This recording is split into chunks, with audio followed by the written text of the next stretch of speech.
This is really a great day for us. Last year, the audience was full. It will be full again. It's just a little early right now, but it'll fill up. I know that. David does such a phenomenal job of getting outstanding speakers to come here that you all honor us greatly to be here on the campus today. I'm going to say just a couple of very quick words about our university because not all of you may have been behind the trees. We talk about behind the trees a lot because a lot of people drive down the street and they have not a clue what's behind the trees. Well, what's behind the trees is a wonderful university that's part of the University of South Florida system. We are all coming together. Many of you may know if you've been following the press, we're all coming together as one university again. And is that good? Yes. We will still remain USF SM, and that's very important to us. We will still have our leadership in the same way. We will still be distinctive and known in our community, which is very, very important to us. But we will have the opportunity to have all of the resources of a great research university, which means that our students, instead of having access to 40 different programs, will now have access to well over 300 different programs that they can seamlessly move through. And that will also, we can take advantage of some of those programs that are in Tampa and St. Pete to continue to build our programs even stronger here. So we're really looking forward to coming back together. Are there going to be challenges? Sure, because we've been apart for a long time and we've been growing apart. But when we come back together, the array of resources is terrific. So just to say two quick words, David, am I all right still? All right. I won't do all I want because that could go on. But we are 2,100 students right now. Most of our students, all of our students are local students. That's not true. We have several international students and we have some from out of state. But because we are not a residential campus, we have mostly residential students. We have a lot of returning students to school, and our average age for students is 26.8 years. So while we do have traditional students coming from the high schools, we have a lot of other students. And you can tell that by looking at the population in the parking lot in the evening. It's full. That means that we do a lot of work with adult students who work during the day and other students who work during the day. So we are very student-centric, we're very accommodating to our students, and we actually even teach 63% of our courses are taught online, so that accommodates students at any place where they are, and 6 full courses, 6 full majors are taught online. So we teach undergraduate, we teach master's degree, and with our reunification of University of South Florida, we're going to be able to add PhD programs. And the first program that we're adding in the doctoral level is the EDD program, and that's going to be starting this year. So we're really very excited about that. Our goals are always, always, number one, student success. And we have many, many programs to assure student success. That's most important. But we have our students become successful if we have good programs. So we add as many programs as we can. And relevant to this group, we have just added a new risk management and insurance program in the College of Business. And our IT program has been separated into information technology and cybersecurity. So a number of our programs, we continually add programs of great relevance. We also add research experiences, and we add internships. We have 408 internships available for our students. So again, we care a lot about our students. We do a lot of research, and if you were to come back tomorrow, you would see this entire auditorium filled with posters and different kinds of displays of students, because it's going to be our research showcase day, that our students will post the research that they've done with faculty members. And our faculty are very research-centric, and we have just published, or we will, it's going to go out it isn't going to go out this week, but it's going to get printed this week, our first research magazine.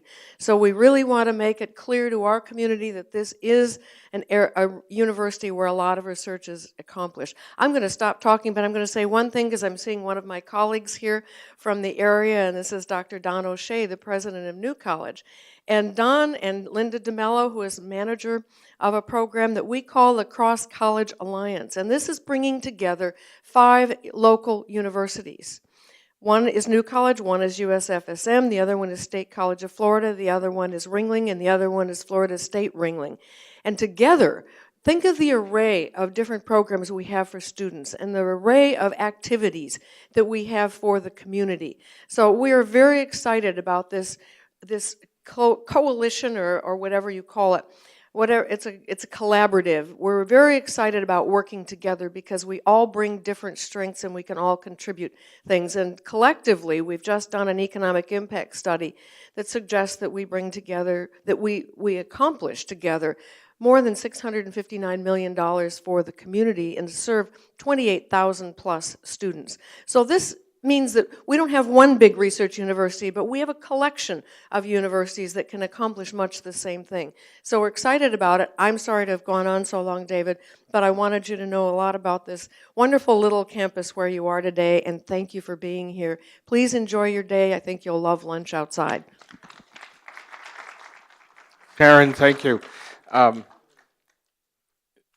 We have a jammed program. Everybody has it in front of them. And my job is to be the fun police and run the program on time. You like that, Donald? You do? Okay. So I need to recognize 2 people. First, Jill Fernito. Jill Fernito is the executive director of the Global Interdependence Center, and they are one of the partners today with USF, and she runs the programs of the Global Interdependence Center throughout the entire world and was able to obtain a special visa to visit Sarasota. Any questions on any GIC program, anywhere, and we have them all over the world? Do we have a list of them or anything out there? Say something. Come up here and say something. Thank you. Good morning. I'm Jill Fernito. I'm the executive director of the Global Interdependence Center. So thank you, David, for having me up here, and thank you to Karen for having us and Dean Curran. Our next events for GIC we have coming up, we have our 36th Annual Monetary and Trade Conference that's taking place in Philadelphia with LeBeau College of Business. And then we have our 10th Annual Rocky Mountain Economic Summit, which is in Jackson Hole, Wyoming. We also have our 10th program taking place in partnership with the Banque de France, and that will be in Paris on May 14th and 15th. Later in the year, we'll have a program in Madrid with the Fundación Rafael del Pino and BBVA. And we have a lot more programming coming up for 2019 already in the works. So if you have any questions, please let me know. And we have a whole lot of resources on our website, which is interdependence.org. Thank you. And there it is. And those who know and have seen us organize as a sponsor, Cumberland Advisors, you're going to meet a couple of Cumberland folks, one of them in about 4 minutes. Know that one of the things that we do in our firm is try to promote financial literacy. This is Financial Literacy Month. The program today now has continuing education credits in a number of organizations for professionals. And that's how we see a role where we can give back to the community and benefit everybody. Our view is the more our citizens, clients, professionals, and others know about financial markets and economics, the better off they are, and the better off our society is. And so that's how we devote ourselves. The person I want to recognize who helps organize for Cumberland, these events, is Sharon Prezant. Sharon, would you stand, please?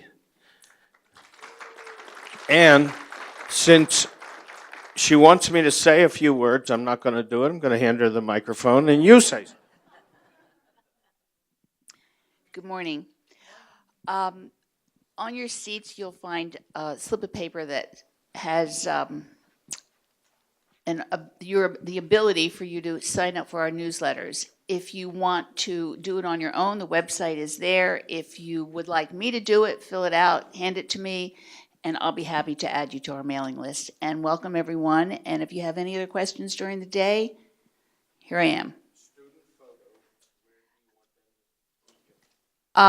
I'll talk to Kristen about a student photo with Dr. Bostic a little later, but I also have something for the students later on. So there are students here who are spending the day with us, which I think is fantastic, and many of them are from State College of Florida as well as USF. I think also we have our own intern from our office is from New College. She's not here yet. Not yet. Our intern from our office from New College, Donald. Oh, Julia, stand up. She is the leading voice in Cumberland Advisors. And what year are you at New College? Second. And we're going to talk in a little while about the Bloomberg Laboratory and Certification that is taking place. And Jim Curran, Dean Curran, will report on that. And one of the people who has that certificate is sitting over there and now working for us. And a year and a half ago, those terminals weren't even installed. So, congratulations. I'm going to stop talking, turn this microphone over to Jim Pullen, and the first panel is on a subject that some people are interested in called municipal bonds. Jim, welcome. Would you take your panel, please? Yes. First of all, let me tell you is that to the State College of Florida people, I will tell you is that myself and my wife are proud graduates.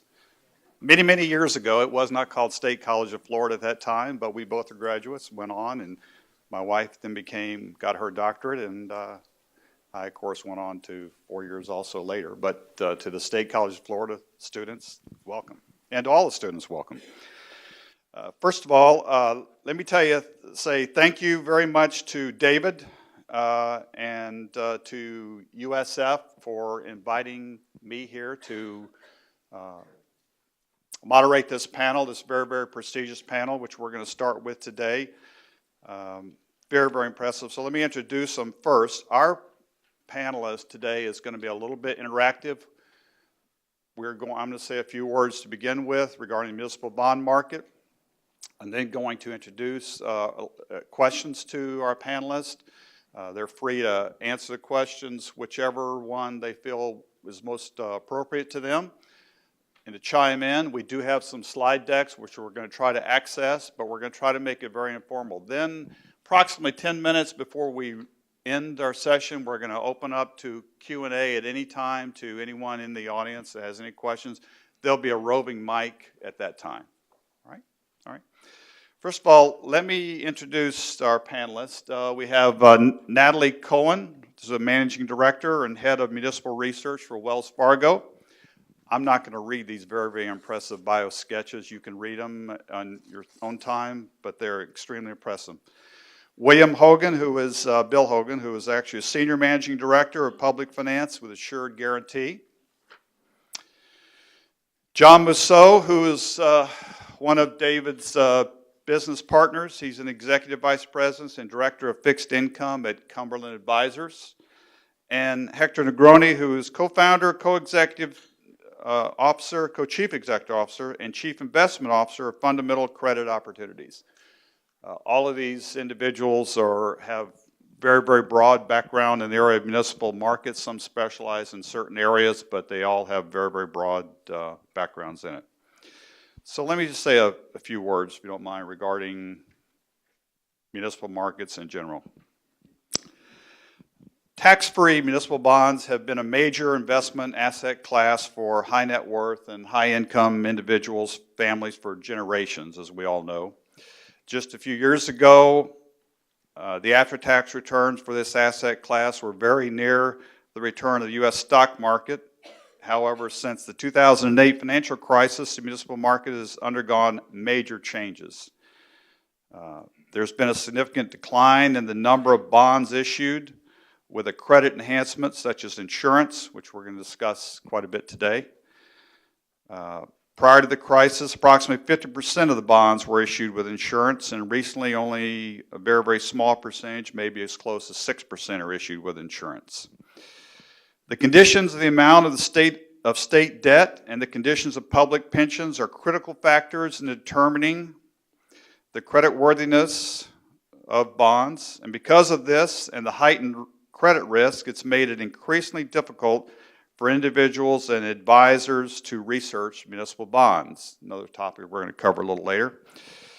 And the relatively low interest rate environment and concerns about possibly rising interest rates and the effect on portfolio values. This is something that investors have not faced in many, many years, and that is what we refer to sometimes as interest rate and also reinvestment rate risk. It's another concern we have.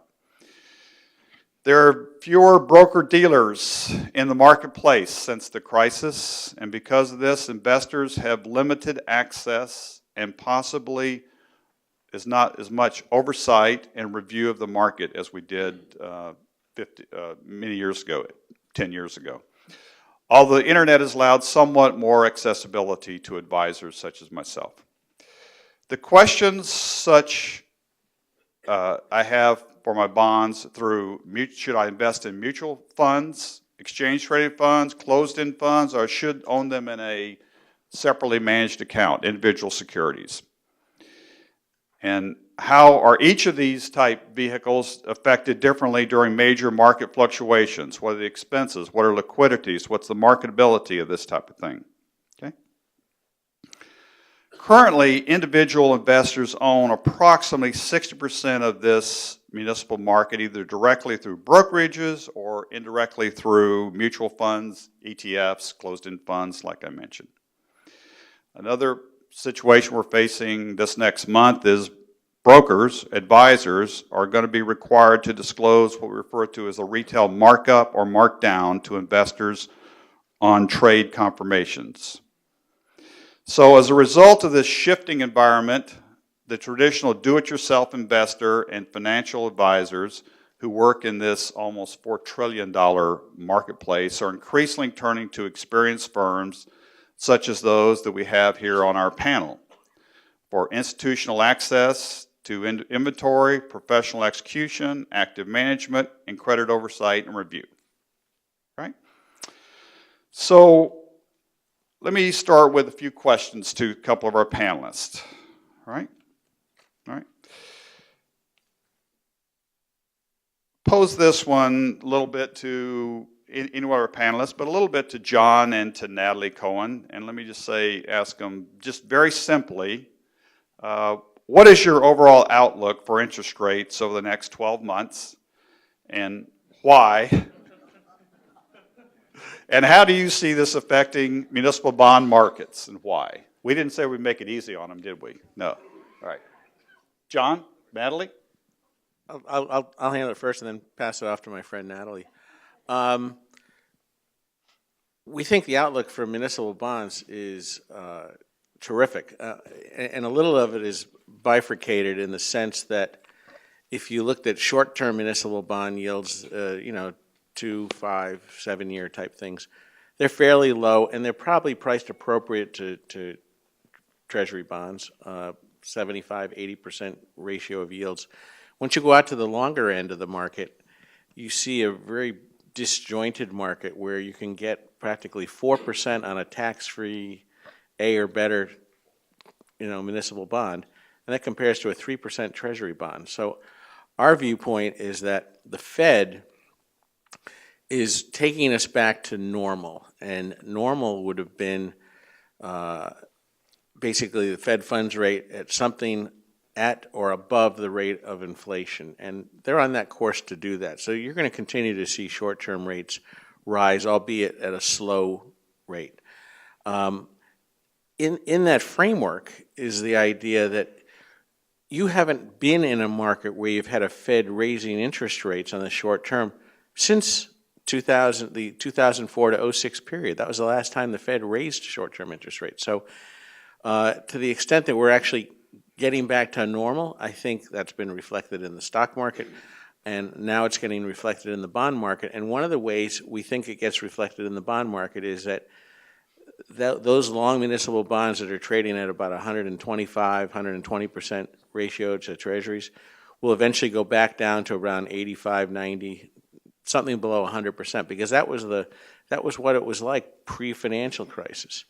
And so if you think about it in that sense, to an extent that a long tax-free bond can pay you nearly 4%, which is about a 635 tax equivalent, even with the new lower taxes, that it's probably almost like having a life preserver around the bond, in the sense that interest rates could rise with treasuries, and they probably will rise over the longer term, but that tax-free bond shouldn't move very much because it's priced so cheap now. So we think the fact that supply is down, because so much supply got put into last year ahead of the tax bill, and the fact that we think rates are cheap, and the fact that the Fed is on a path that is steady but slow, we think the outlook's very good. So I have a mic. Actually, if you could pull up the slide deck, and I'm looking for slide number 6, because I think a visual might be interesting. All right, I'm going to hop around a little bit, so I don't have my back to you. Let's see, 6, one more. Okay, I think a visual is always, especially early in the morning. So if you look at, these are yields, and this is the black line is the Treasury, and the red is a AAA GO. And if you look at pre-presidential election, look at where the movement started to happen. Until the election, the expectation was that Hillary Clinton was going to win, tax rates would remain high, and the tax-exempt market had a very good run for a couple of years, all the way up to that point in time. The day after the election, on candidate Trump's discussion of corporate rates coming down, individual rates coming down, let's see if I can get the pointer. Actually, I have a pointer, thanks to Sharon Prezant, who recommended carrying around one of these. Okay, this is the election. This jump is almost as large as the taper tantrum some of you may have recalled in 2013 in the summer. Also an event that wasn't. This was an event that wasn't. We hadn't even gotten to tax reform until we got to this point in the table. Things kind of started coming back down, as they do. You know, there's a reaction and a counter reaction, and then we finally come to the tax reform being signed. Corporate rates come down. Individual rates are still pretty high at the upper levels of income, which is why I agree with John that I think that municipals will still have a lot of value, and yet you're up in this kind of territory in terms of yield. So despite lower volume, which makes them dear, it is obviously it's a pretty decent investment. Great. I just want to add one thing to what Natalie said, and it is, Natalie, you have a clicker. A clicker, yeah. Sorry. Got a pointer and a clicker. Some of these. You want to stand, John? Yeah. You want me to? You're good? Yeah. If you take a look here, this shows you what it was like in the middle of 16, right after Brexit, and that was probably the low in, tax-free bond rates at the time. And you can see that red line, you had long municipal bonds that were below 3%. And remember, in the middle of 16, the world thought that we were coming to an end. England had pulled out, You had energy prices had been dropping right from the end of 2015 into the middle of 16. European banks were kind of still trying to be pumped up by the the Fed in Europe, and it was a much different environment. Later on, after Trump got elected, you can see the jump up in interest rates, and that's the green line. And what happened, and to buttress Natalie's point, the markets thought, okay, Trump gets elected, we're going to get tax reform right away. We're going to get an infrastructure bill right away. We are going to get a lot of spending and deficits right away, and we're going to get a lot of inflation right away. And so yields did a discrete jump up, and you can see the extent of it. We didn't believe that because the one thing that we believe in is congressional inertia, and if you can ever make a good bet that Congress is doing nothing, that is always a very safe bet, and it usually works out. And indeed, it worked out this time. We didn't even get tax reform until the very end of 2017.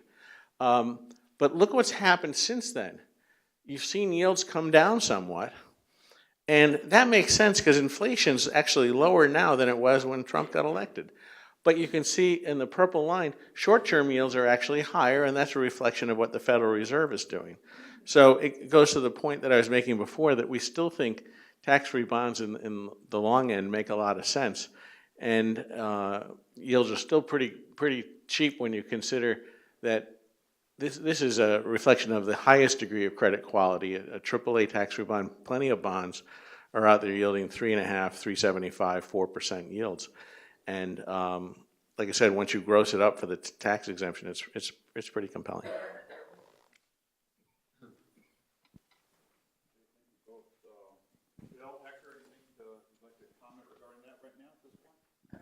I don't think don't have a particular view on rates. It's relevant. I think I think John put it pretty well. I think rates are very much driven by policy, and the latest thing I like to do is bet on policy at the moment right now. I think it's been a very unproductive exercise for the last year and a half. But I think it's important to note out, when I think about the audience here, and this is not a typical audience for me, I tend to be talking to institutions, pension funds, sovereign wealth funds, who are focused on a very particular perspective of the marketplace. One of the things that rates, it's very important about interest rates as they relate to municipals, is a lot of times it has less to do with the absolute level of rates, our rates at 4%, our rates at 6%, our rates at 8%, and more to do with how quickly rates move. That's the hard thing for the individual investor to digest and understand. In the municipal marketplace, in a good way and in a bad way, can be, doesn't move as quickly. I make a joke about munis, a little paunchy. So munis is like a little bit overweight guy. Like, we can go 50 yards, we just can't go 50 yards fast. We can move 50 basis points, we just can't move 50 basis points quickly without a lot of indigestion. So when rates move very quickly, it really disrupts the marketplace. And transmission doesn't happen very quickly from one seller to a buyer. And so you saw that with the post-election events, which is that rates move very rapidly in the very liquid treasury marketplaces. And municipals found themselves in a state of dislocation, lots of rapid selling.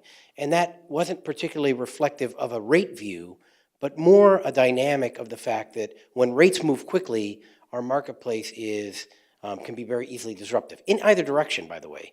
Rates can also rally very quickly, and we don't, imagine the individual investor. Yesterday they were at 3%, today they're at 275. Rates just went down 25 basis points. You're not in a hurry to chase that price. And so it creates what we refer to the term as discontinuous, meaning munis don't move in a very continuous fashion. They actually move in discrete fashions, as John says. They really jump around a lot. And I think that sometimes that gets conflated with risk. Sometimes people think that reflects something more than it really does. It reflects more structure in the marketplace than it does credit risk or loss of capital. Okay, thank all of you. A lot of the questions that I'm going to ask you this morning are going to be somewhat interrelated, so bear with us a little bit because these all move together. Another related question to this is recent interest rate increases, which we talked about there, by the Federal Reserve have spurred front-end Treasury yields higher, while long-end rates have remained constrained on subdued inflation data, combined with low global yields, causing what we refer to as a flatter yield curve. Do you think that this flattening will continue, and if so, will it continue for some time, this flattening of the yield curve which we have right now? Okay. I'll say, I think it does continue. I think you have a Federal Reserve which is acting a little differently this time than other times they've had rate hikes. If you go back to, I won't go through all these, but this is the last rate hike in 2004 to 06, and you can see how many rate hikes the Fed did. That's the blue line. And they kept going well above inflation, because what were they trying to do? They were trying to calm down the craziness in the housing market back then. I would suggest the housing market on an inflation-adjusted basis has risen, but not quite the craziness we saw, in the mid-2000s there. Now you have a Fed that is being very slow. We can see the first rate hike back in the end of 15, and they left it there for a year. And they've had a few rate hikes since, and you basically are back to the level of inflation. They will keep going, but I think they have recognized that in the past, when they have gone well beyond the inflation rate, it usually hasn't ended very well. And I think they are taking it slow this time, and partly out of respect for the length of time that we're in the recession. If you actually go back and look at time periods when the Fed did raise rates, this is the 04 to 06 period, you can see there's the green stepping stones of the Fed's rate hikes. 10-year and 30-year Treasury yields, which kind of had jump-started ahead of the Fed, by the time they were done, even though the Fed had raised short-term rates 4% or 400 basis points from 1% up to 5%, 10-year and 30-year yields from the time that the Fed actually started raising rates only went up about 85 basis points from the start. So at the end, you had a very flat yield curve. So by the time you got out to 2007, the 2-year bond was at 5, the 5-year bond was at 5, the 10-year was at 5, and the 30-year bond was at 5. And the first thing you would ask yourself as an investor is you'd say, why the heck would anybody, take 5% for 30 years when they could get it in 2 or 5 years? And the answer is that the market was expecting the economy to slow down. Therefore, they wanted to lock in what would have been turned out to be a higher interest rate, which is why they were accepting 5% in 30 years. And indeed, we know that rates came down and the economy did slow down a lot as we went into the recession. So I think we're a long way from getting a flat yield curve, but we are definitely moving towards a flattening yield curve. So if you could go to slide 13. I wasn't actually going to go to this one, but there we go. Okay. This is what I call my wacky chart, and I still keep staring at it to try to understand exactly what the dynamics are. There are a lot of different scales in this, so it's more of reading a pattern. And I'm bringing in another asset class. So the blue line is the Dow Jones Industrial Average. The red and the black munis are not on this table, are 10 and 30-year treasuries.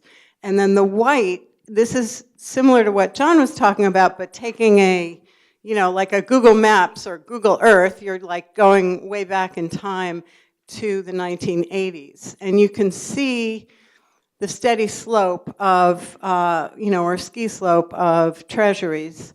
But what I find interesting, and maybe the next panel, Katie Stockton and the guys that are really much more familiar with the technicals in the marketplace, is what happened in this point when you got to the dot-com boom in the late 1990s, and you had that stepladder.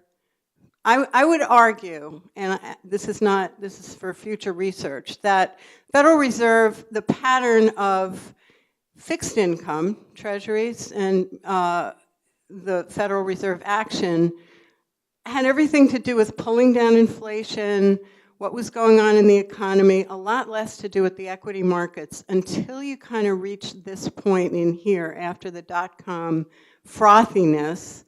And you can see the stepladder here. And then, oh no, we're having a dip in the markets. Let's go all the way down. And rates came down, down, down at the Federal Reserve level. What happened in the equity markets? We went way up. As John pointed out, not a lot of movement in treasuries.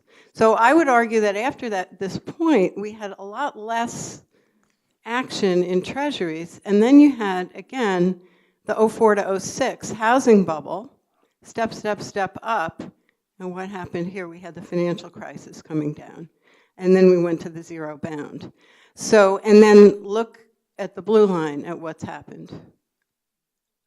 So, you know, I don't know exactly what the conclusions are, but I think that, again, as John pointed out, that treasuries and the cousin municipals had less responsiveness to this kind of movement than the equity markets. And if you want to flip, could you flip forward one more? So this is just a closer in. This is from 2016, showing this stepladder and some of the volatility going on. The election and the tax reform approvals. Jim, I would just add one other thing too, is that, and I thought it was pretty telling,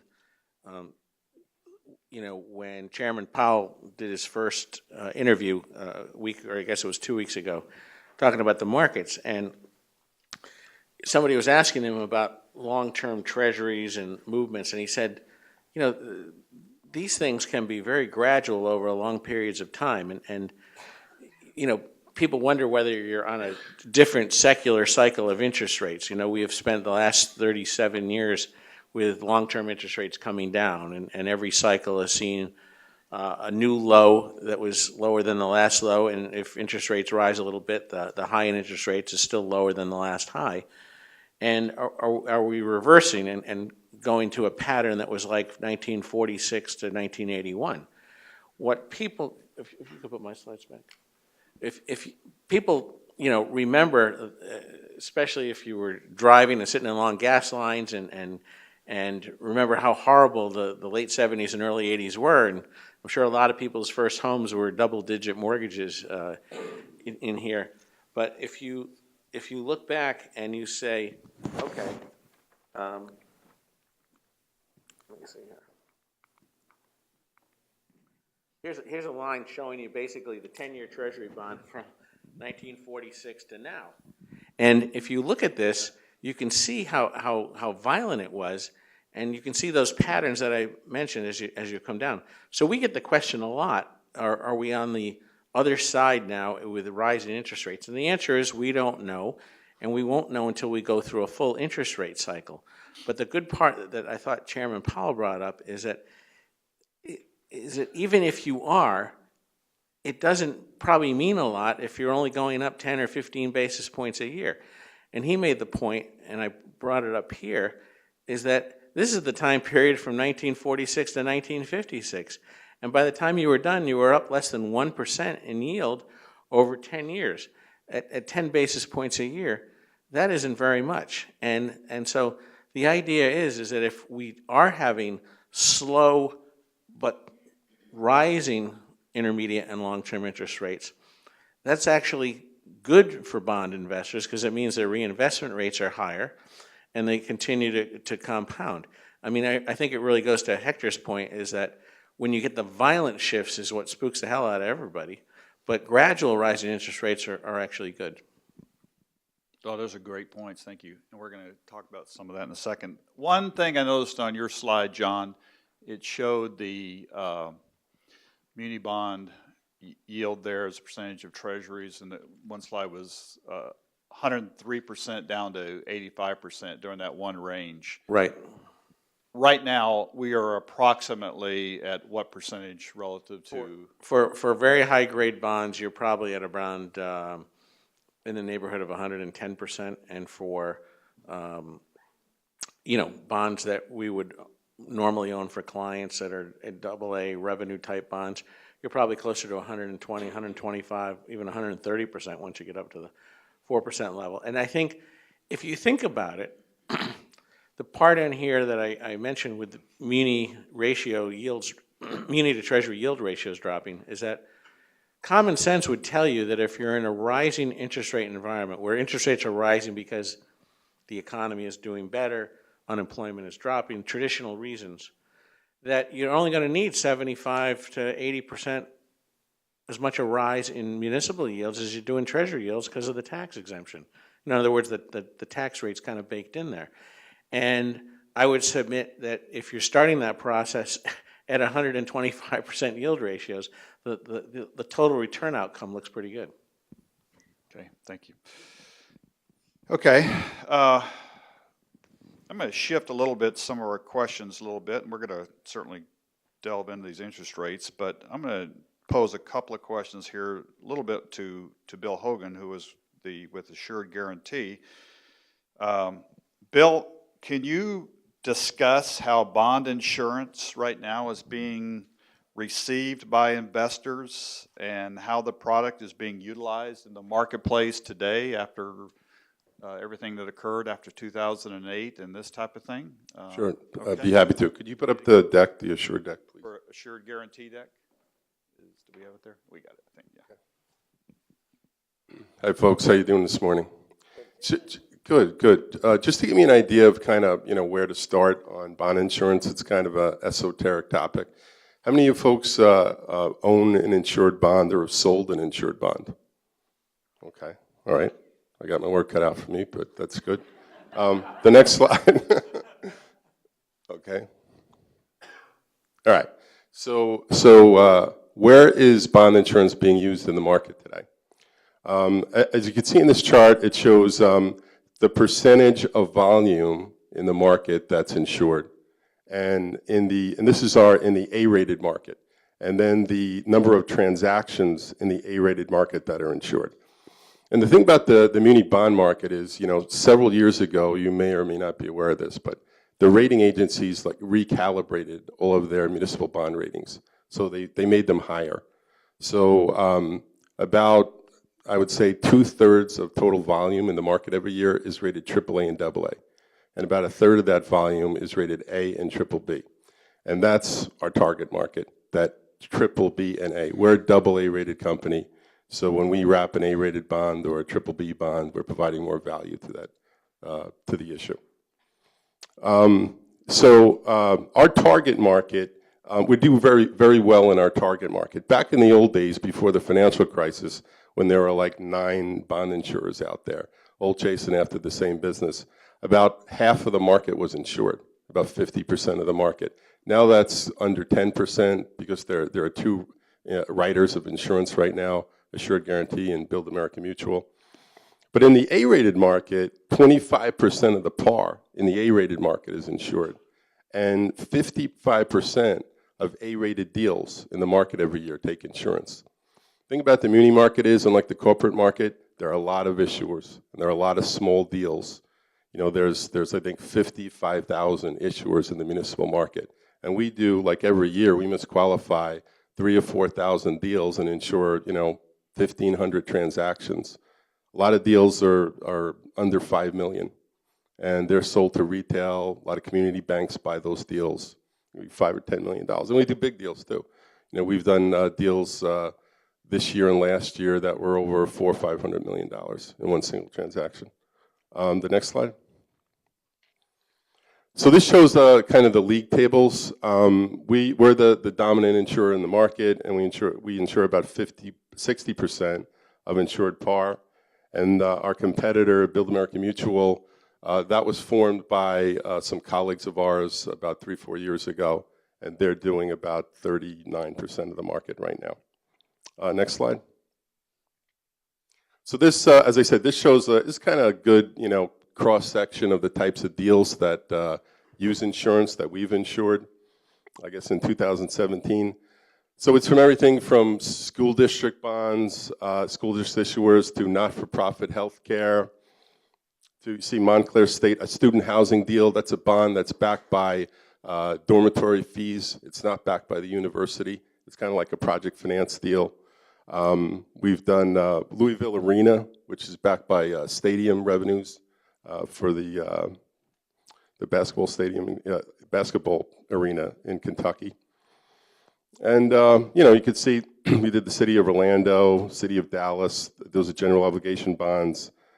Pennsylvania Turnpike, that's a toll road where the bonds are insured by tolls, by fees collected every year. Next slide. This is kind of like a little highlight of Assured. We currently have $265 billion par outstanding that we've insured. Our claims paying resources are close to $12 billion. And our operating income last year was $661 million.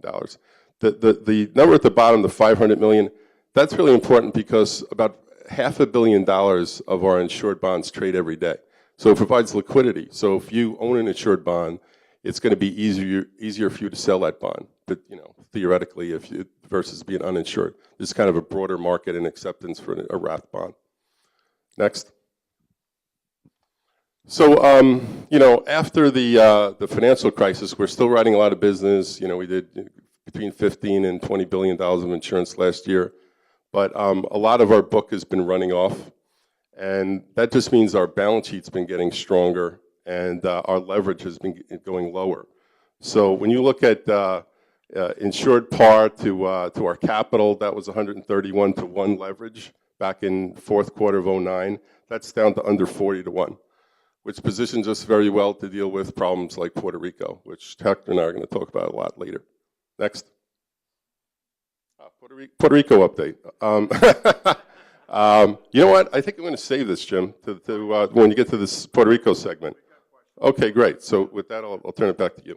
All right, so let me ask Bill a couple questions while you're up here. At one point, I think I'm going to do a little ad for Bill here. I don't think he's done himself a little justice, which is, in addition to adding value to liquidity and wrapping bonds, as an investor myself, involved in my job, so at Fundamental, unlike the traditional investor in the marketplace where municipals is a place where money often goes to be safe and earn a steady return with no risk to capital and tax-free income, I'm a total return guy. I look for things that have outsized returns, and so I tend to run into the fire first. And so we tend to be involved in more, things at the margins of kind of credit risk and complexity in the marketplace. One of the things that the insurance companies, well, really solely Assured, does is they're actually the disciplinarians of the marketplace in a lot of ways. When issuers come to marketplace at the outset of a deal, if you think about it, you've handed over if you've bought a municipal bond that's wrapped, you've handed the reins over to Assured to maintain discipline on the issuer, and they have patience for that. Unlike myself, if an issuer, goes rogue on me, I've got to deal with the fact that, I have limited capital, I have risks of mark to market. Clients of mine who might invest in me might take their money from me. They have walls of cash, deep pools of capital that give them patience to demand discipline and accountants to the rule of law and to covenants from issuers. I think they keep a lot of order and discipline in the marketplace at a time when it's sorely lacking.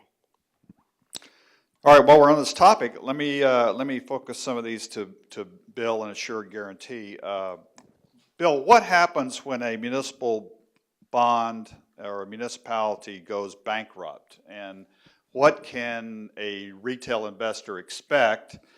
And then related to that, how are in these negotiations, how are general obligation bonds treated as compared to revenue bonds? You have some experience, obviously, with Detroit recently, cases, this type of thing. So what can a retail investor expect if, God forbid, a municipality does default and so on? Okay, I'll take the first part of your question first. It is called insurance, so it does protect investors. So what our policy does and what it states is that if there's a default, if Sarasota issued a bond in the market, and because of financial distress, they couldn't make their interest payments, we step in and pay the bondholder. We derive our fee from that from the cost savings that the borrower benefits from when they use the insurance. For example, let's say the yield on an uninsured bond is 4%. And when we insure that bond, say that bond is whatever, triple B rated, we insure that bond, now that bond is AA rated in the market, the yield on that bond could be lowered to 3.8%. So there's 20 basis points of savings every year for the issuer. If you present value that over the life of the bond, let's say that's $1 million.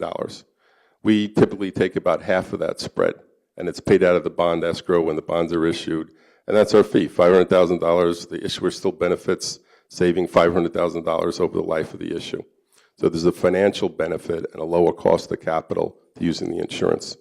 Now, if Sarasota couldn't pay that coupon, I'm not picking on City of Sarasota, I'm just using an example. If they couldn't pay that coupon, they couldn't make their interest payment, our policy states that we pay scheduled principal and interest payments. When that just means that whatever in the original deal, you get your interest payments twice a year, you get your principal payments once a year, we will pay on the original schedule of the deal.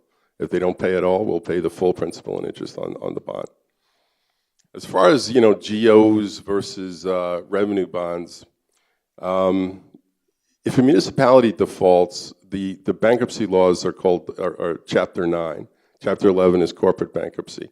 And, over the course of the municipal market, there haven't been a ton of defaults with municipal issuers. We're seeing more of them today. We're seeing higher loss severities today.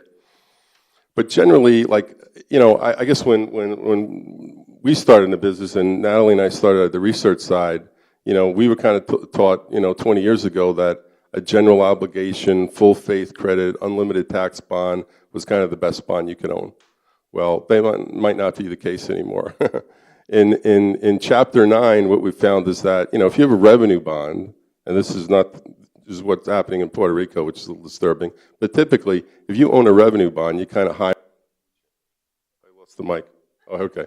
You're higher on the food chain, so you are a priority creditor if you have a special revenue bond. Let's take Orange County, for example. When Orange County defaulted, their airport bonds were not part of the bankruptcy estate because they were separately secured by airport revenue fees. The same for their sanitation system. So, theoretically, you should get better recoveries on a revenue bond than a GO bond. Now, there are different types of GO bonds. You could if you have a statutory lien on your general obligation bonds, and unfortunately, that's not always disclosed in the offering statements, but that means that there's a specific pledge, either a local law or state law, that says we're pledging the tax money to repay the debt. If you have that statutory lien, you're much better off in a bankruptcy. You're going to be a priority creditor. If you don't have a statutory lien, you're an unsecured creditor. You're going to be at the bottom of the food chain. So you really got to be careful of what's behind that pledge, and how your bond is going to be treated in a bankruptcy, in a Chapter 9 bankruptcy. So I'd pull the lens back a little bit to put some perspective on those of you who have had the fortune of not having to deal with distressed municipals. We don't have a distressed market. I mean, the municipal marketplace works pretty much perfectly well. The vast majority of the 50, 60, 70,000 issuers that are out there are, good actors. They are fiscally responsible. They're not over-levered. And they issue bonds for very good purposes, and they're very disciplined about what they do. And frankly, most people in public finance and in public office have an incredible purpose and calling to what they're doing, and they act very responsibly. What I think has become unfortunate is that distress has become highly politicized, and the real issue is that people begin to see opportunity now as distress affords them, and then maybe bankruptcy, affords them opportunity to reach political outcomes. And no greater culprit than Chapter 9 for this. Because, I take the view, the GO is a weapon. The general obligation bond is a powerful tool for municipal issuers. It lets them avail themselves of the broad resources they have, all the tax revenues they have, all the fees they garner. And they get to choose where to reorient those to the liabilities to exercise efficient and responsible public policy. But it's only as good as the person's hands who's in. So if the operator of the GO isn't acting responsibly, then it falls prey to bad policy. And dollars get misspent, and priorities become conflated. And then people look for someone else to kind of bail them out. And Chapter 9 has been a convenient process for that. Chapter 9 is, much like most of the municipal marketplace, an accidental structure. There's precious little congressional history around how and why it was developed in perfect fashion. In fact, a bunch of corporate law, what happens a lot with municipals is the interlopers come into our marketplace occasionally and kind of infect it with a particular thought. And we have here where corporate bankruptcy lawyers came in and said, well, here's how it works in corporations. Corporations have property, they have mortgages, they have assets you can sell. That's not that's hard to analogize to a city. A city, you don't sell the city. You can't stop the police force, or you can't, think about how we borrow money for essential services. We borrow money by charging taxes, and then we turn and use those tax dollars to pay debt later. We don't charge a fee for the cops when they show up. The fireman doesn't present you with a bill, I think. So exactly, I stopped myself there almost. But what happens is, when you don't have the analogy, they say, well, let's just staple this Chapter 11 framework into the municipal marketplace. They have completely abused, and in my view, taken a kind of like a states' rights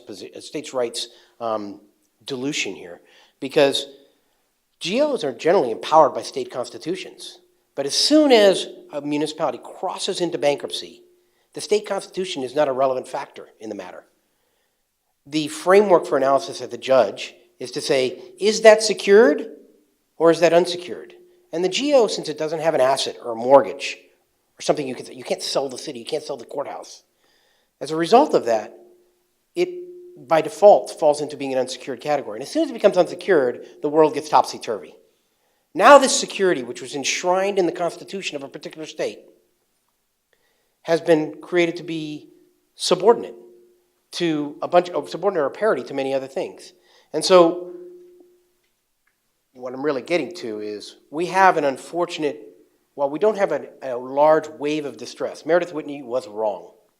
There is not a cascading wall of defaults coming into the municipal marketplace. But we are developing a concerning direction in politicized orientations towards defaults. What's the natural tension? You have a stakeholder analysis at a city where you have bondholders, taxpayers, pensioners, employees, and essential services all competing for resources. And if those aren't balanced equitably, then politics can weigh heavily on that matter. And what's becoming a very big issue at a lot of larger cities and states that have managed themselves very poorly is that pension obligations are starting to crowd out the resources for other things. And it's very easy when they get to point the finger at institutional investors, like Bill, or like myself, and say, well, you guys are just the fat cats, you take the pain. But again, we represent and hold capital from individuals and from large institutions, and I have pension funds that invest in me directly. So I guess my little speech here is to invite the idea that the problem around distress that you should think about in the municipal marketplace is how politicized it is. And I think if you're concerned about something from a credit perspective at the margin, if you read one of their reports and they talk about something where there's, a declining fiscal picture, it will be accelerated to the extent that there's poor policy making and there's a political context to it. Thank you. Jim, can I make a comment about revenue bonds? Yes. Okay, so this is getting a little bit into the weeds, but I think it's important, and it relates to kind of Puerto Rico. So I mentioned before, when Orange County, California went into bankruptcy, they had special revenue bonds that continued to pay through the bankruptcy.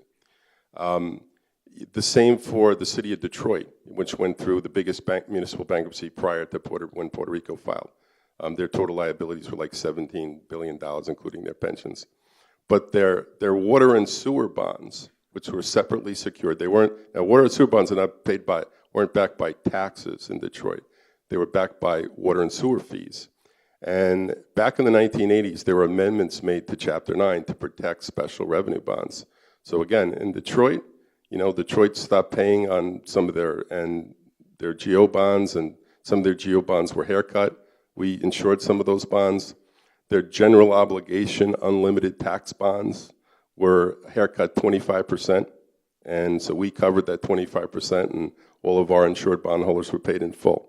Now, pay attention to what's going on in Puerto Rico if you're interested in municipal bonds, because some of the developments, and Hector and I are going to talk about this more later on, but some of the legal decisions that are being made by the bankruptcy judge are quite disturbing and have some implications for all municipal issuers. For the electric authority in Puerto Rico, they're not paying at all. And we actually filed litigation to force them to pay. And Judge Swain, the bankruptcy judge, ruled that they could make that decision on their own. And that runs counter to precedent that we've seen in the market. So it's something to pay attention to, because, you know, all this stuff is happening, you know, in the courts, and it's in Puerto Rico, and you think it might not affect you here, you know, locally and in the U.S. market, but we think it does, and we think the precedent being set now in the Puerto Rico litigation has, you know, far-reaching implications in the muni market. I would just add this, as a professional bond manager, what Bill says is right, because if you think about it and you own bonds across the land, and for example, we don't own any bonds backed by Illinois or the city of Chicago, but if they're looking at Puerto Rico and said, hey, they just decided to stop paying, maybe we can get away with that. You know, that's something that keeps me up at night. And not that it would affect an individual bond, but it would affect the market. And the idea is that if you think that municipals are cheap at 4% versus a 3% treasury, they could quickly go higher if suddenly that happened. I don't think that's going to happen, but that is what keeps me up at night sometimes. Okay, there was a couple of terms that pulled out here that I want to reflect back on here is, first of all, the term COP was used. Now I'm going to use a different kind of COP here. We've talked about GOs, we've talked about revenues, but there's another term that's out there. I want to demystify this, and it's called certificates of participation, okay? Very, very common term out there.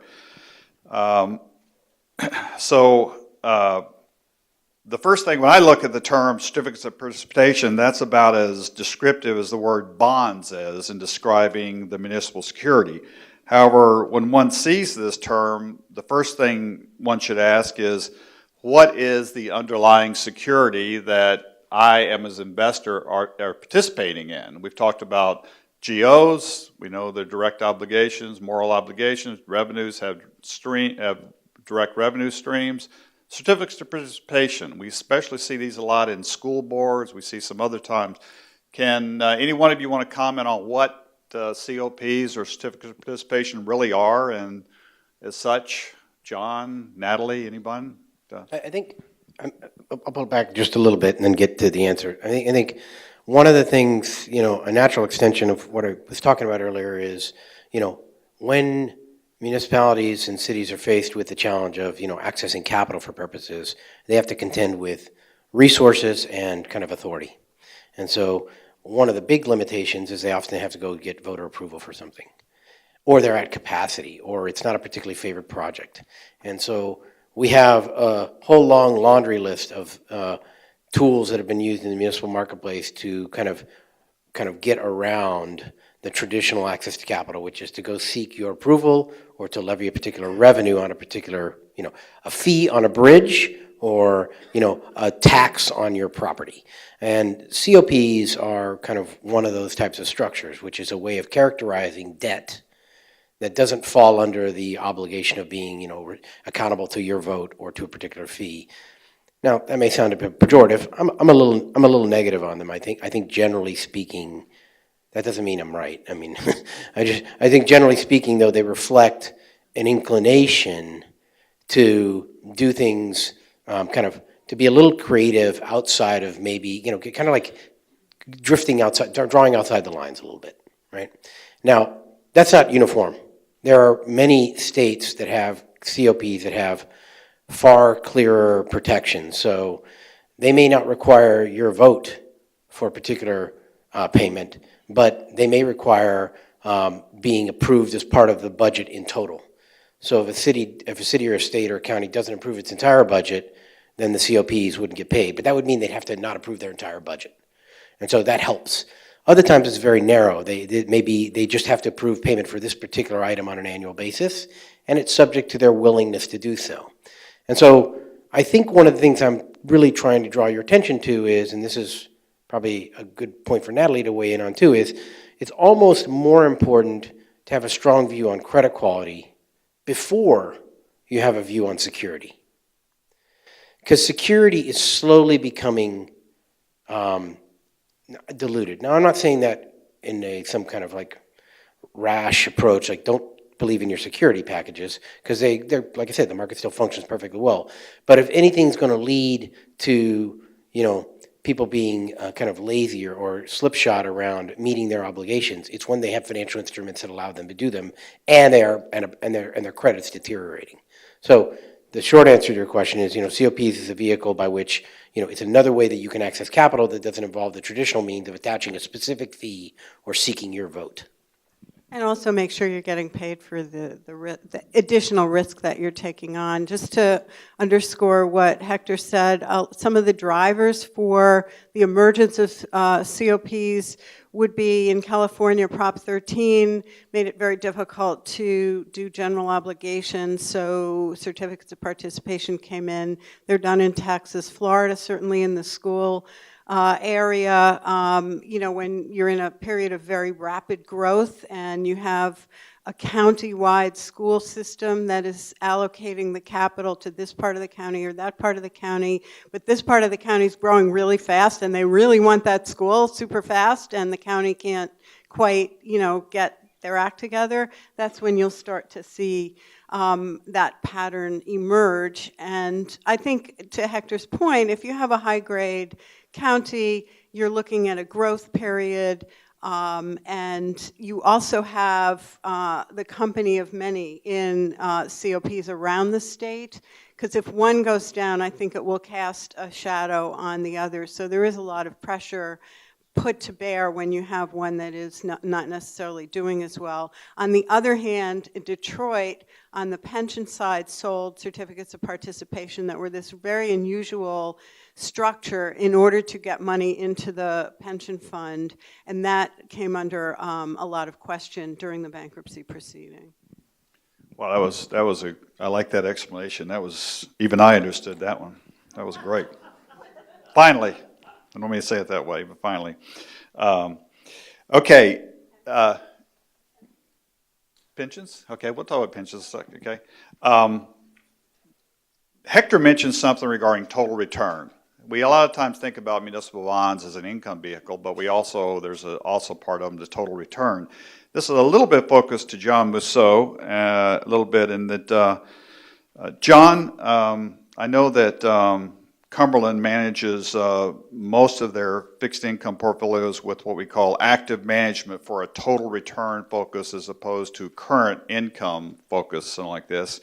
And would you comment, and Natalie, you're welcome to, also any one of you are, some of the differences between the two, income focus and then a total return, and what are some of the requirements and activities that you have with active management for total return and this type of thing, such as rebalancing, relative values during times of market fluctuations, market distress, and supply and demand fluctuations, this type of thing? Comment on something, please. When you think about total return, the concept there, it's not just the coupon that the portfolio is earning, it's also the price of the bonds and the price of the portfolio, which can be appreciating or depreciating depending on what interest rates are doing. And so our concept of total return is that when we put portfolios of bonds together, and this can be taxable as well as tax-free, that the marketplace will change and interest rates will change over time. So that a portfolio that we put together for a client today will probably not look the same 2 or 3 years ago, and wouldn't have looked the same 2 or 3 years in the future. And think about all the things that happen, not only the economy, what the Fed is doing, interest rates, things that are particular to municipals with the focus now on pension issues, et cetera. So when you think about how markets change, and could you put my slides back up?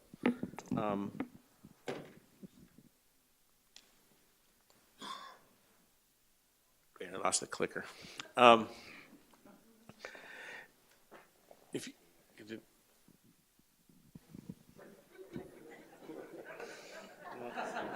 thank you.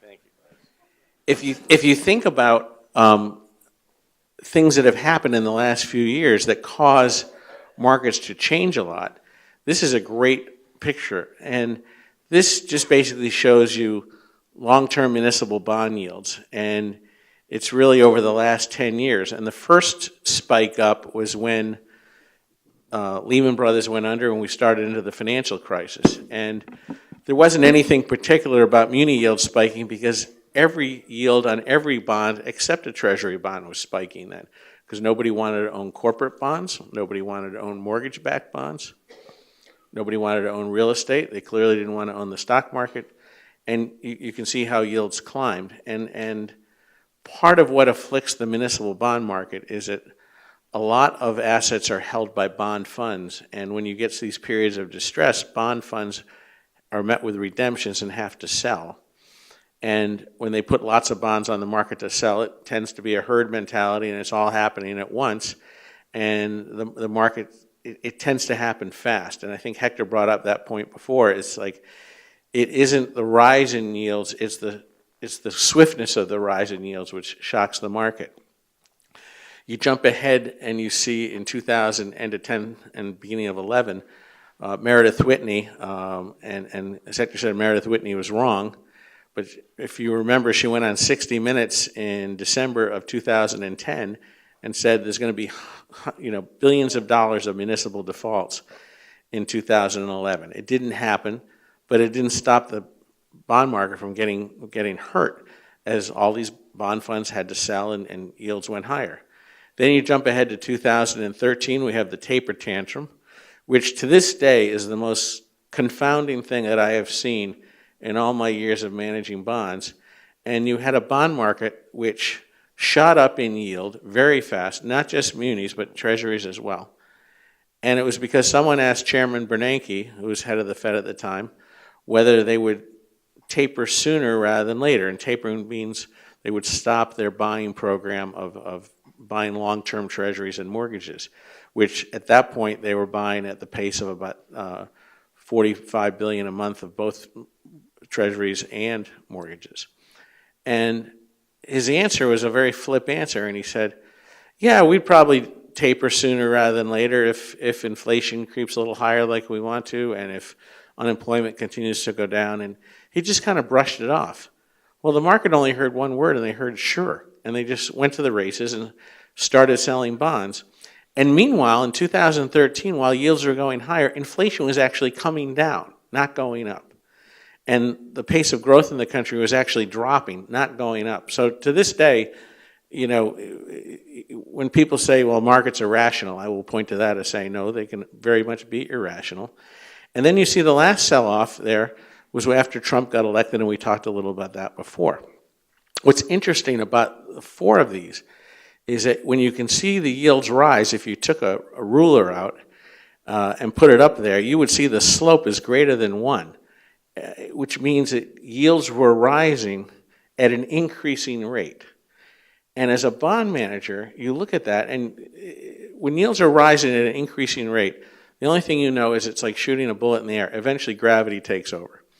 And so for us, all these represented opportunities to basically lengthen portfolios, buy longer-term bonds at what we thought were giveaway prices.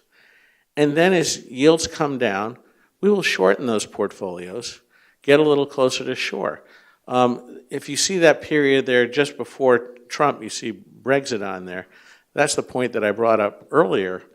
And there's a case in 2016 when yields were dropping, certainly during the first half of the year, yet inflation was rising. But the markets didn't care about the fact that inflation was rising. They were concerned about the fact that you had problems in Europe, you had energy prices dropping, which was probably keeping inflation from even going higher than it did. You had ISIS running around cutting people's heads off. I mean, you had all sorts of issues in the world that were grabbing headlines. And yet, while yields were dropping, and then you throw Brexit in on top of it, inflation was actually creeping up. We used that as an opportunity to shorten durations in our portfolio and selling longer bonds. We didn't know when rates would rise, but we said, boy, anytime you get an opportunity where you have inflation rising and bond yields dropping is an opportunity to basically bring your portfolios a little closer to shore. And then, of course, we have Trump elected, and we talked about the opportunity that presented. So that's the idea of total return management, is that you're just not taking a static view of the world, you're taking a more dynamic view of the world. And sometimes that means being very short-term bonds, but they don't pay you a lot of yield, you're playing defense.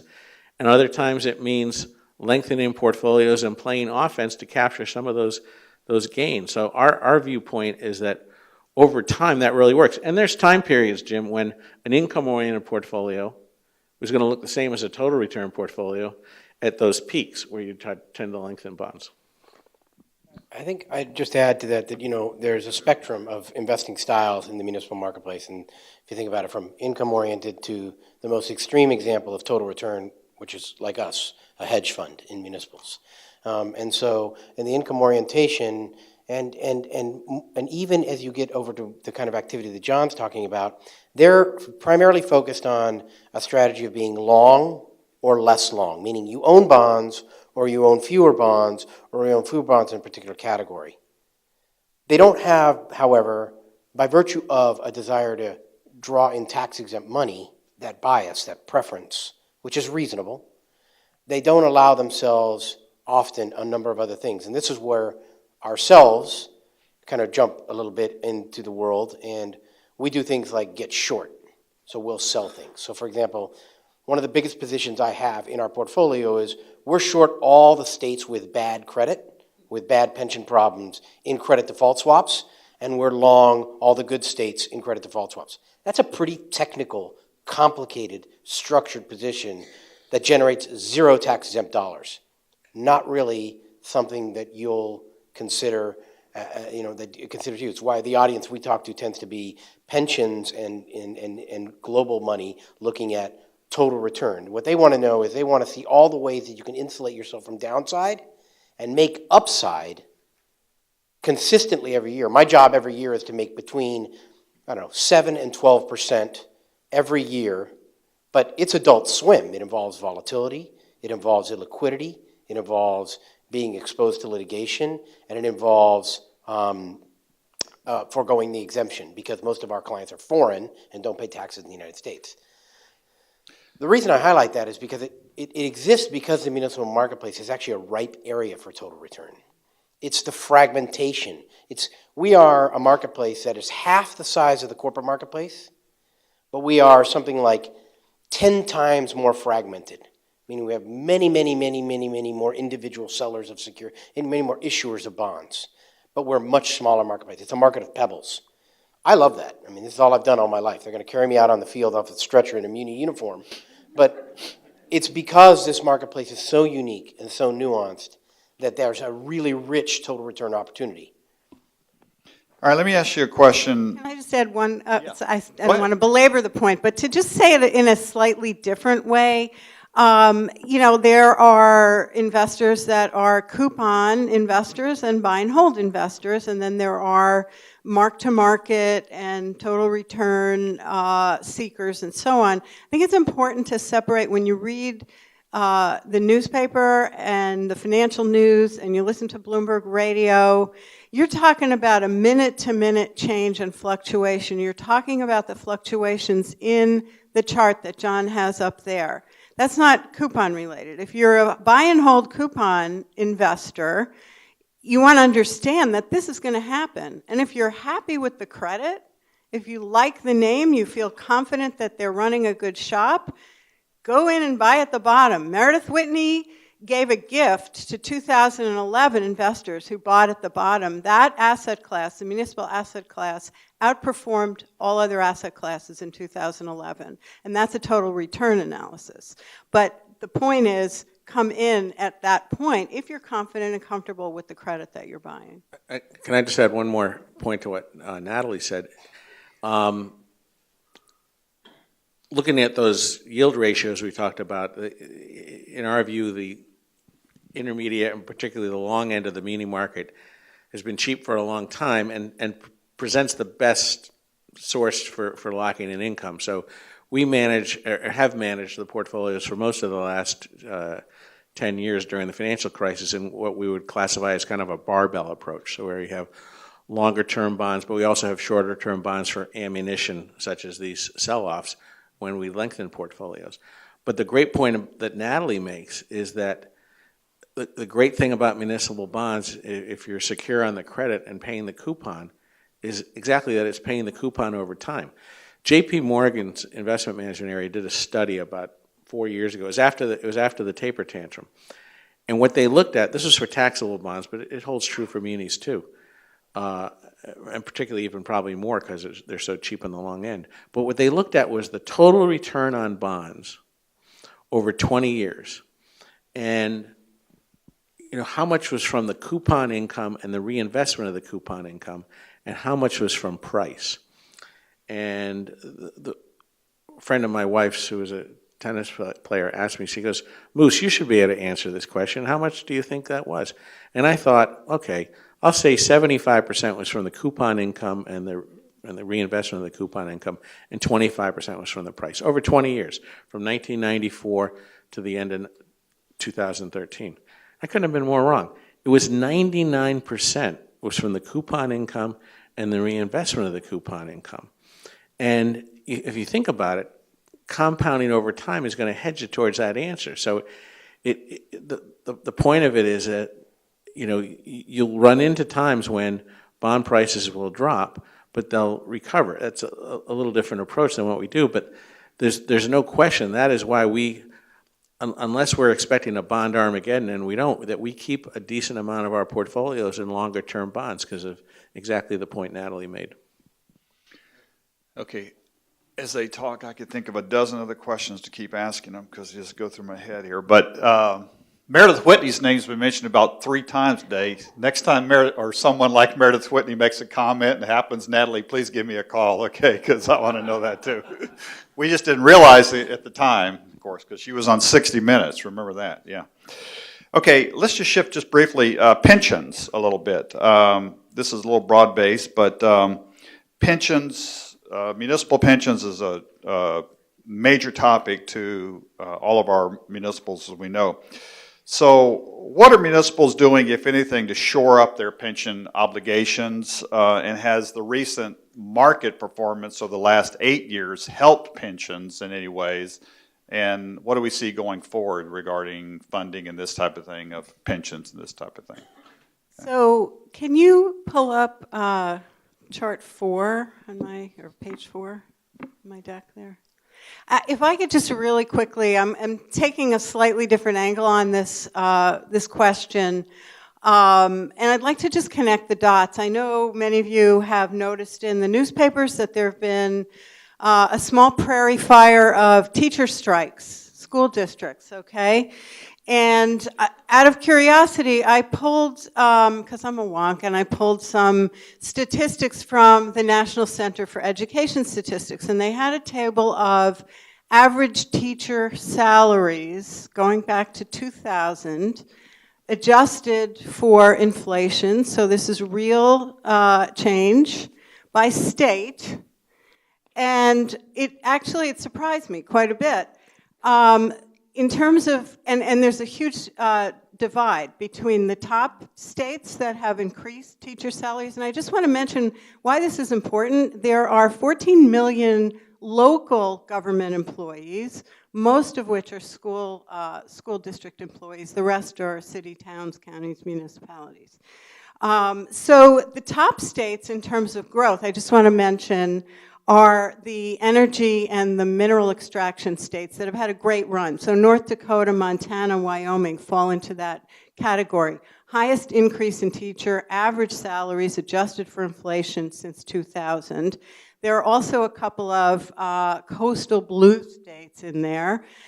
California, Massachusetts, and Vermont are in that top list. Now at the bottom of the list, in terms of losses, which I was very surprised about during the economic recovery that we're under, fell West Virginia, Arizona, which is under heavy discussions about going out on strike, North Carolina at the very bottom in terms of losses.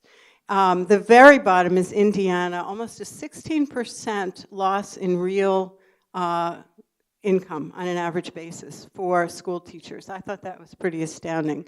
Okay, connecting dots. Take a look at this chart. The rating agencies, and a lot of this has to do with the collective bargaining discussions that states are having and the school districts are having, because the states are pushing down the cost of pensions to the local level because they're having enormous cost at the state level. So what do you see on this chart? The rating agencies have started to make rating changes at the state level. High-grade securities, which many of you probably invest in, are now taking note of pension issues, underfunded pensions. What appears on the chart? We've got Oklahoma, West Virginia, Kentucky, 3 states where those strikes and walkouts have taken place. It's all connected. That's my takeaway from some of this. Any other comments on pensions? Right. I'd say she's highlighting 2 things that I really want to focus on. One is the disparity of outcomes. You know, we talk about the pension problem in the United States as though, the public pension problem in the United States, as though it's uniform, as though it's one problem. It actually isn't. Not every state has an immediately, precipitous explosion of its liability due to its pensioners. They're very different. Some are very large and they're very underfunded, meaning they haven't contributed to them. But they may be far away, meaning they have enough money now, but as you map it out over time, in 10 years they have a problem. And, kicking the can down the road might work and solve that problem. So, but importantly, not every pension fund is going to go and default tomorrow. But the bigger issue for me is one of the reasons we have the pension problem harks back to a point I made earlier, which is the lack of good governance and increasing fight for precious resources. Nobody wants to raise your taxes more. Everybody wants more services. Nobody wants to cut expenses. Nobody wants to, they want to pay as little of the debt as they have to as possible.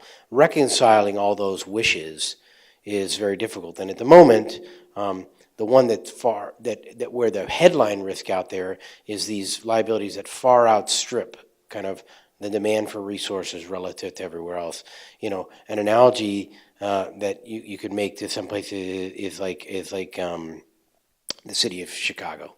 The city of Chicago has a reasonably high tax base, but it's not spectacularly high. They're managing their expense base. They're not over levered in any way. So think of it like a home. They have 1 or 2 cars. They live in a nice house. They're paying their mortgage. They make their Netflix payments. They do whatever they need to do, and they own a $40 million vacation home. Right? The pension liability is so outsized relative to the footprint of the city, it's going to be a problem for them. That's a unique problem. It's not a consistent problem, but that's what grabs the headlines and everything. It's that the pension liability is so outsized relative to the otherwise kind of narrow concentration of demand for resources at the city level. And so, but the disparity is very important. I think you could walk away from here with one thought around municipals is we've all talked uniformly about how it's important to understand, capitalize on, and kind of analyze the fragmentation of the marketplace. They do it in picking and choosing how and where they lend value to wrapping bonds. She does it in her analysis on the marketplace. They do it in managing your capital. I do it to exploit total return. It's the fragmentation that really differentiates the municipal marketplace, and pensions are a good example of it. Jim, I had a comment on pensions. So to pick up on Hector's point on kind of affordability, I mean, in the public sector, pensions, healthcare benefits were offered to public employees to attract, good qualified people. And it was kind of, a social compact that, back 20, 30 years ago, you may not get paid as much in the public sector in terms of, wages, salary, but you're going to get good fringe benefits. what's happened today is, as you know, the pension and those liabilities have continued to grow year on year after year, it's become an affordability issue. So do those folks deserve those pensions? Absolutely. They worked hard for them. You know, they should be receiving those pensions. But, you know, in Illinois, for example, the state of Illinois, those unfunded liabilities are over $100 billion.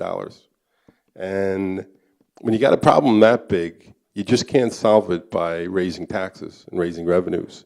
You got to deal with it on both sides. You know, you got to look at expenses. So you got to look at, you know, real reform, raising retirement age, going to co-payments, say for health care. In Illinois, in New Jersey, and some other places, Chicago, you don't have the political will to do that. And I guess the fear of, you know, of lenders and us as a bond insurer is that, you know, that liability is going to continue to grow, and the political spine, the backbone, will never really be there to deal with the problem. The other thing, you have laws that, like in California and Illinois, that prevent governments, like Chicago and the state, from reforming pensions, from reducing expenditures. And that's really problematic when the state constitution says you can't cut the pensions. You know, I don't, and if you're in bankruptcy, you know, Hector brought this up before, there's a thing called the Supremacy Clause in the U.S. Constitution. Chapter 9 is a federal law. You know, our bankruptcy lawyers are telling us that pension recipients are unsecured creditors, you know, just like an unsecured bondholder. But that has to be proven in court. So far, the way we've seen in the handful of municipal bankruptcies over the last several years, that's not the way pensioners have been treated. You know, the pension cuts in Detroit were very small. The bondholder haircuts were huge in some cases. So it's a big problem. It is a long-term problem, but that's why, you know, a lot of savvy investors are concerned about, you know, states like Illinois and New Jersey. Connecticut is another state which is very wealthy but has a huge unfunded pension liability. So it's something to be very mindful of when you're investing in bonds. I would just add one other point to that, and that's I agree that the legislative, the judicial background's tough, because then they turned down what was an honest effort to try to curb pension costs, and their only options are either to change the Constitution, which they haven't done, or to appeal it to the Supreme Court of the United States, which they also didn't do. You know, you're left between a rock and a hard place. But some of the state pension funds themselves, though, are hardly blameless when you look at how they were managed, between doubling down on stock markets and issuing pension obligation bonds, leveraging themselves, you know, buying commodity derivatives, things like that, when they could have just put the money in the S&P and done fine. Okay, in the conservative time here, I'm going to open it up to the floor, question and answers, if anything, if we have any. And do we have a microphone that we can pass around, perhaps, to a couple gentlemen? We have about 5 minutes for questions, and then I want to bring David Kotak up for just a couple of closing comments. Yes. As John knows, I'm from New Jersey. So what's a New Jersey bond investor to do today if they want a piece of their portfolio in bonds? Where would they go? Well, good question, and the question is, you know, as a New Jersey investor, what do you look for? And I would make the case that with the new tax law, particularly in high-tax states, you really need to focus on in-state bonds, because owning out-of-state bonds is a little more punitive, because you cannot deduct the state tax you would pay on your federal taxes like you could before. But it doesn't mean you're shut out by any means. Like, we don't own the state of New Jersey's own credit right now, and haven't for a while. And we try not to own any of the agencies that are associated with the state. But that doesn't mean you can't own the Bergen County Water Authority, or you can't own the Delaware River Port Authority, which is a joint agency of Pennsylvania and New Jersey, and does all the bridges, or the Delaware River Bay Authority, which is the bridges between New Jersey and Delaware, or Cumberland County, or so, you know, in other words, get away from the state, and you'll find lots of different credits. By the way, the yields are lower than the state's own credit, which tells you this story. Pardon me? New Jersey Turnpike, yeah, because you know what? Every time you go through Easy Pass, you're paying somebody's bonds. So the answer is yes. Another question? Boy, I got lots of them. Great answer, John. Okay, in the next 5 years, what do you think the chances are that a state will declare bankruptcy? I'll take that. That's an easy one. They can't file for bankruptcy unless they change the federal law. Local governments are creatures of the state. Roughly half of the local governments, like out of the 25, say out of the 50 states, could file on their own into Chapter 9. The other 25 states need, if you're a local government, you need approval from the state. The state itself cannot file Chapter 9 and unless they change the federal law. The end of that part's the most important part. If there's any one problem that's the result of Puerto Rico, it's, that Ronald Reagan quote, I'm here from the federal government, I'm here to help. The federal government intervening in Puerto Rico has been disastrous for faith and confidence in investors in that particular sector. And to the extent it creates any contagion by inviting federal change to frameworks at the state level, that's a risk. But it's binary. As long as they don't do that, he's absolutely right. They can't default. And they shouldn't have to. There's none that is in such a state that it should have to. But if they're afforded the opportunity to, because the federal government, listen, Puerto Rico, this is gonna shock you guys. Puerto Rico was not insolvent. They were given the means to default and be protected from litigation without a solvency test. That's as unconstitutional as I can imagine. It's like they were given the latitude by the federal government to do so, using the territories clause. If that same mindset is applied to the state, it's a dangerous prospect. Otherwise, no problem. So just to complicate that, Puerto Rico, first of all, is not a state. So the laws were under a different provision of the Constitution that borrowed from Chapter 9 and applied it to Puerto Rico. But as Bill said and Hector said, states cannot actually file bankruptcy, so that does not trigger all those rules of an automatic stay and so on and so forth. However, some of the worst off states can have insolvency. Illinois has had a backlog of payments to vendors and to their local universities and governments and so on, all the way up to $14 billion.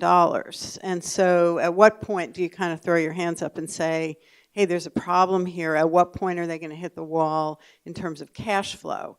But again, I have to underscore that that's a very unusual out there extreme issue, and it's not bankrupt, but where do you draw the line and say I'm a little worried about their ability to pay? Okay, in the concern of time, I want to thank everyone. I'm going to turn this over to David just 1 minute here, okay? Thank you. Thank you, Jim. You're welcome. Thank you, Jim, and thank you, panel. This has been a serious panel discussion about municipal bonds, and just 3 observations, and then an announcement, and we'll break for coffee. The first observation is the last time I checked, Bloomberg has cataloged 96,526 separate issuers of municipal debt. They range in size from a few $100,000, rarely used to finance a fire truck in a fire district once every 20 or 30 years, to the state of California, which is the largest state in issuance. 96,526 separate issuers of municipal debt. All of them are supposed to be transparent. They pass budgets, they have public hearings, they are run by government officials, our government officials. So unlike the corporate sector, the information is available if you know how to do the work to go and get it and look at it, which of course those of us in the business do every day, but it's available to everybody. Go to a school board meeting, there's a budget. That budget includes the payment on the school bonds. Transparency in the government sector. And when I talk about government, the third issue is that's our government. Not all governments are good, and not all governments are bad. And we should, I believe we should, recognize the people who are willing to go into public life and be in government, which is politics. We've talked about the city of Detroit, famous, bankrupt, now out of bankruptcy, insured, credit default swap trades were interesting, but Detroit wasn't always bankrupt.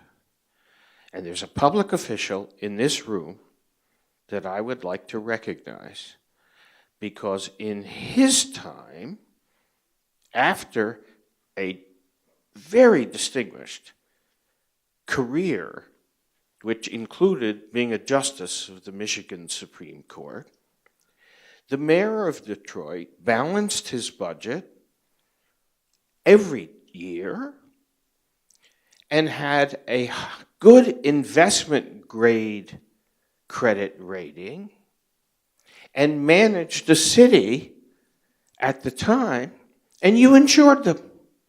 And his name is Dennis Archer, and he's in the back of the room.